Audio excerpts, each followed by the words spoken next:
All right, welcome back. This will be my introduction to Blender modifiers and a little bit on materials tutorial. Going to continue where I left off. If you were following along, I'm just basing this on the Soul Reaver iconic weapon from the Legacy of Kain series and title namesake for the Soul Reaver 1 and 2 games.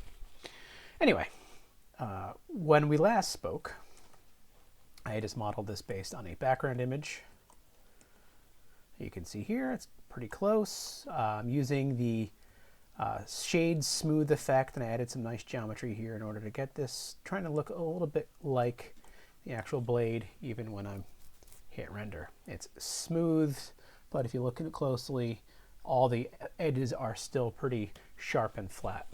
So I want to start working on making this even smoother, since this is supposed to be a curved blade, but trying to get curves to work in flat quads and triangles isn't always that easy to accomplish.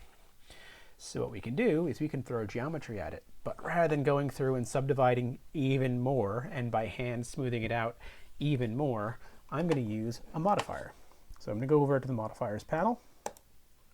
We already have the one modifier that is adding the mirror effect, so that if I turn this off, you can see we only have half of the blade here.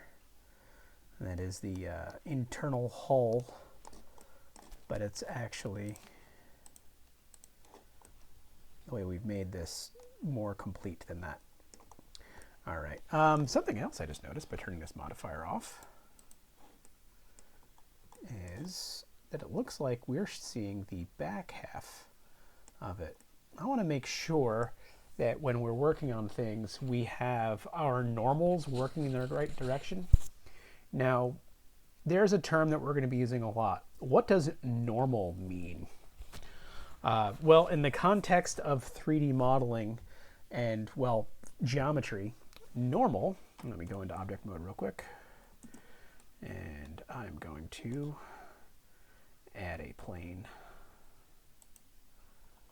And then I'm going to hit, what is it, slash. If you are on, I'm pretty sure this is this slash or question mark on the keyboard. This brings whatever you have selected into its own little side world here. Nothing else now exists except for what I had selected. If I hit it again, I toggle it, I go back to the whole world. I didn't really get rid of everything, I just hid everything else. And for me, that is the slash key just to the left of the right shift key.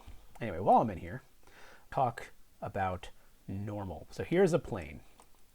Regardless of how I have this plane rotated in my world, what is normal is the direction pointing out of this plane perpendicular.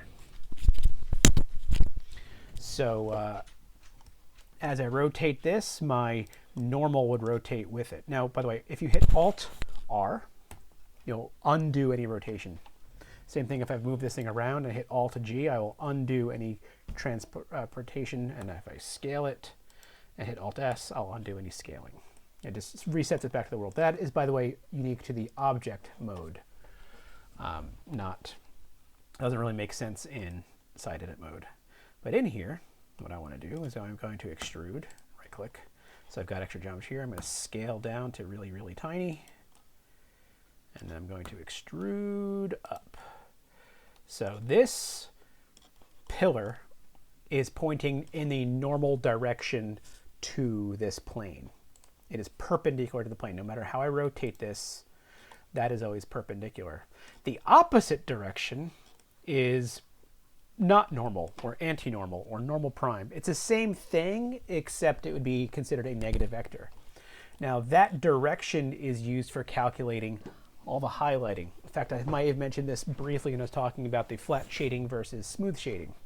How that effect is produced is by averaging the normals of the based on vertex position based on its surrounding geometry. So like you can see here, every vertex, every pixel that is drawn for this rectangle here is all having its lighting calculation based on the plane itself. It's all moving perpendicular to that line. In fact, the plane itself, it's all based on that line.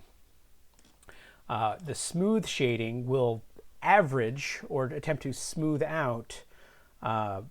It'll take into consideration adjacent shading, adjacent normals to calculate the normal for any one pixel, and then that normal is using the lighting calculation to make that look blended.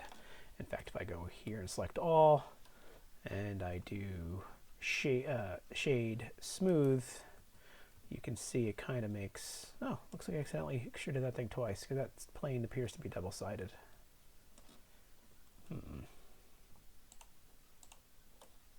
me just delete that extra face. There we are. So now you can see it looks a little weird because I'm smoothing it out, but since these are almost perpendicular to each other, the blending of them doesn't produce a nice effect. The smooth shade has a better effect when things are slight changes in the normals between them, when there's only a slight bend along the edges. Anyway, that's just my little aside on normals. So let me go back to the whole world, delete that little sample object, and then I'll continue on with this tutorial here. All right, so now with this geometry as it is, one of the things the whole thing that got me on this in the first place is that I also wonder if the normals might be calculated wrong. So the normals are calculated based on the order in which the vertices are written to memory, and the default ordering of these vertices when you create a new object is to create a convex hull, which means all of my geometry points out, not to be on the interior. So if I want to hollow out a cube or something, I would need to flip the normals so I can see them, or give it some thickness, or turn off the normal culling mode. But for now, because a lot of the calculations are messed up, if my normals are not in the right direction, I can unify them. I can clean them up. There's some cleanup tools. I'm not going to do that just yet because I kind of want to hope that when I select this blade here and I add a new modifier that is messed up because the normals are wrong. But let's find out together. I'm going to add another modifier. Now the modifiers are arranged in categories. There's physics stuff. They've got cloth and collision and fluid and particles and soft bodies, and I'm probably not going to get to most of these advanced topics this semester, but they're definitely worth exploring once you get more familiar with Blender. Going to go into, at the very least, these deform modifiers. These are how we modify and shape the geometry we've created. The armature one we're absolutely going to get to. Some of these others, hooks, smoothing, probably not. So we also have some modify stuff. We are going to UV wrap these, although I probably will do it through not the modifier. But we'll get to that when I get to it. We are going to, however, mess with this generate. So we already did the mirror. So by the generating, we're creating vertices that didn't exist by copying what we had here and flipping them around a little bit. This time I want to do a subdivision surface. What this is going to do is smooth out the geometry I have here based on creating geometry that doesn't really exist. So if I look at this here, I can see the original geometry in outline, and then it generated a whole bunch of new subdivisions of the quads and then smoothed them out relative to the positions of the vertices nearby. And what's cool is that this is a live modifier. So let me go back to vertex mode. And if I start grabbing and messing with this geometry, grab this point here, and as I move this, you can see in action how I have, seems to be about a 4-to-1 addition of geometry, and how it averages it out. So even though I'm pulling this to be an extreme position here, it is only doing a smaller percentage of that positional change. I'm just going to right click that. To make life a little bit easier as I'm modifying this, I find it useful to turn on the cage option, which snaps my control vertices to where they appear on the subdivided surface. And I can now, as I move this, it feels more natural. But it's only an illusion. This is what's actually going on. This is the original geometry, and this is just the thing snapped onto it. Now that I'm using the subdivision surface, the smooth modifier, the shade smooth, is looking even nicer. But my flat shading is looking even worse. So we have some control options here. We don't have to leave the subdivision surface as fully subdivided without any control in here. What we can do, and I'm going to go into edge select mode for this. So I'm going to select the edges around the top here. Oh, I don't have the, here we are. I had the mirror off.